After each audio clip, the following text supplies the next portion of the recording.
Bom dia, que a paz de nosso Senhor Jesus Cristo esteja no seu coração e no seu lar. Na manhã desse dia, quero compartilhar com você um dos temas mais benditos da palavra de Deus: graça de Deus, ou graça sobre graça.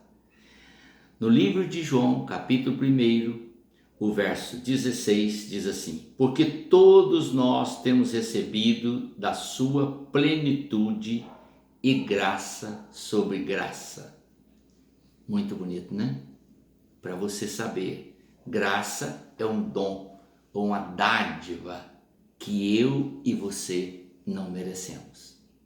Nós não merecemos o que o Senhor nos ofereceu. João 3,16 vai dizer: porque Deus amou o mundo de tal maneira que deu o seu Filho unigênito para que todo aquele que nele crê não pereça, mas tenha vida eterna. Também nós temos registrado na palavra de Deus esta mensagem: Ele nos amou primeiro, nos amou estando nós no pecado. Antes que eu fosse formado, o Senhor já me amava.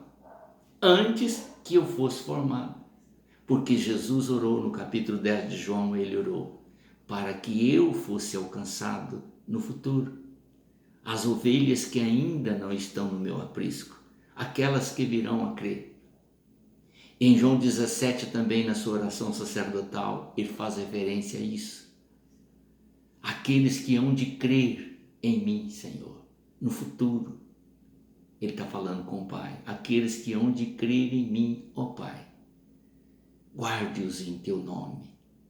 É muito lindo isso, querido. Se você parar para pensar no quanto o Senhor nos ama e o quanto Ele nos beneficia com a sua graça. É por isso que o texto diz graça sobre graça. Não é só o perdão dos pecados, não é só a salvação. Então vamos analisar. Observe bem, porque a lei foi dada por intermédio de Moisés. A graça e a verdade vieram por meio de Jesus Cristo. A lei, ela subjuga o homem a uma servidão, mas sem muita esperança, porque nenhum homem pode cumprir a lei. É impossível. Nenhum homem na terra. A Bíblia diz que todos pecaram e destituídos foram da glória de Deus.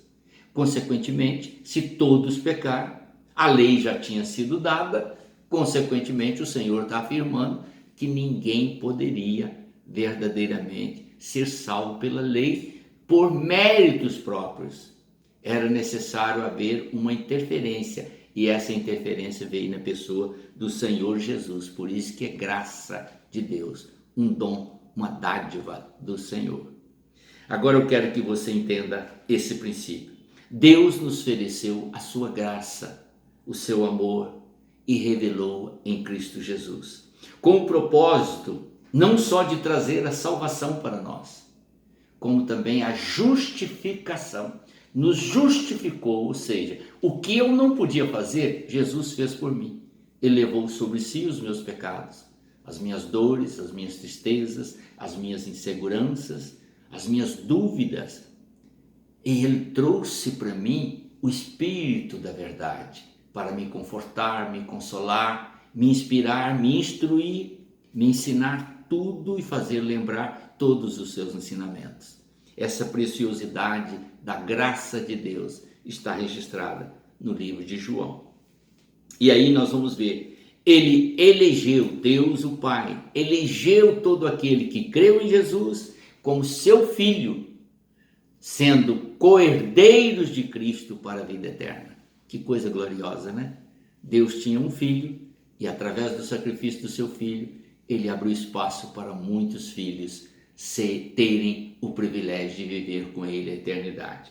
E diz ainda o texto, nos deu a fé que verdadeiramente transforma o coração do homem, modifica o seu caráter, a sua personalidade, faz ele nascer de novo. Não nascer do nascimento da mãe, que é do sangue e da carne, mas nascer do Espírito e do batismo, ou do Espírito de Deus. Que coisa extraordinária. Só mesmo experimentando para você valorizar esta gloriosa graça que está revelada em Cristo Jesus. E por fim, os dons espirituais, os quais nos capacitam para o exercício da sua obra, que edifica o corpo da igreja, que constrói uma unidade de fé e faz com que o nome de Jesus seja conhecido no mundo todo. Se não for os dons espirituais, nós não teríamos motivação alguma para pregar o evangelho e nem para testemunhar. Mas tudo isso recebemos de graça, não pagamos nada, tudo gratuitamente. Ainda que alguns tentem explorar a fé dos menos instruídos, cobrando por trabalhos ou por atividades espirituais. A palavra de Deus assim diz: de graça recebestes, de graça dai, porque nada é para ser cobrado. É tudo gratuito, porque o Deus, o nosso Pai, é o dono de toda a riqueza. Amém? Então vamos orar e agradecê-lo por essa graça que é inefável. Oremos. Pai eterno, te louvamos, te agradecemos pela tua graça, pela tua misericórdia, pelo teu amor, pela tua bondade, pela salvação em Cristo Jesus, pela justificação, pela fé, pelos dons espirituais, os quais o Senhor concede àqueles que creem em ti. Louvado seja o teu nome, hoje e por toda a eternidade, em nome do Senhor Jesus. Amém.